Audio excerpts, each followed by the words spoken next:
বন্ধুৰ কাৰণে কৈছোঁ। যোগীন বন্ধু মৃত্যু হোৱাৰ পৰা মোৰ মানে অসমীয়া কৃষ্টি সংস্কৃতি মোৰ হাতত পোষা হৈছে। মই তেওঁৰ কাৰণে মন্দিৰে এতিয়া সেৱা কৰিছোঁ। এতিয়া জেঙুনকটীয়া মন্দিৰত সেৱা কৰিছোঁ, কাঠপোৱা নিত্যানন্দ থানত সেৱা কৰিছোঁ। এতিয়া মই শিৱদৌললৈ যাম, সেৱা কৰিছোঁ। তেওঁক অসমৰ মাননীয় হিমন্ত বিশ্ব শৰ্মা ছাৰে ন্যায় দিব লাগে। তেখেত আছিল অসমৰ এজন অভিমান্যু বীৰ। তেখেতক মানে বৰ্মা বিষ্ণু মহেশে অসমৰ কাৰণে এজন অভিমান্যু বীৰ পঠাই দিছিলোঁ। অসমৰ কৌৰৱগণে পাই পানী তেখেতক সাগৰত নি পানী ডুবাই মাৰিলেগে। ইয়াৰ উচিত ন্যায় তদন্ত বিচাৰি মই আজি মানে শিৱসাগৰ জিলাত প্ৰচেচন কৰিছোঁ। মোৰ হাতত অসমৰ কৃষ্টি সংস্কৃতি উঠা নাই। মোৰ তেওঁৰ কাৰণে মানে দিনে ৰাতিয়ে চিন্তা কৰি থাকোঁতে গৈছে। মই পেটত ভাত নাযায়।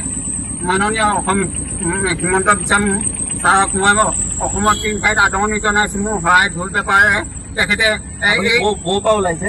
মই শিৱসাগৰ জিলা পাণবেচা ধুপাগুৰি পাইছোঁ। মছজিদতো সোমাইছোঁ।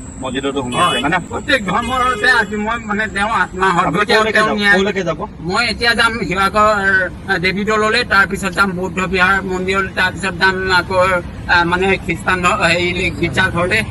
হয়, আপুনি শিৱসাগৰৰ ভিতৰতে থাকিব নে শিৱসাগৰ বাহিৰলৈ যাব? শিৱসাগৰ ভিতৰতে থাকিব। কেইদিনীয়া কৰিব আপুনি এইটো? মই আজি যদি কমপ্লিট নহয় কাইলৈ কৰিম। ৰংঘৰলৈও যাম। মই চৰকাৰৰ পৰা বিচাৰিছোঁ যে আমাৰ মুকুতামণিৰ মৃত্যু ন্যায় লাগে।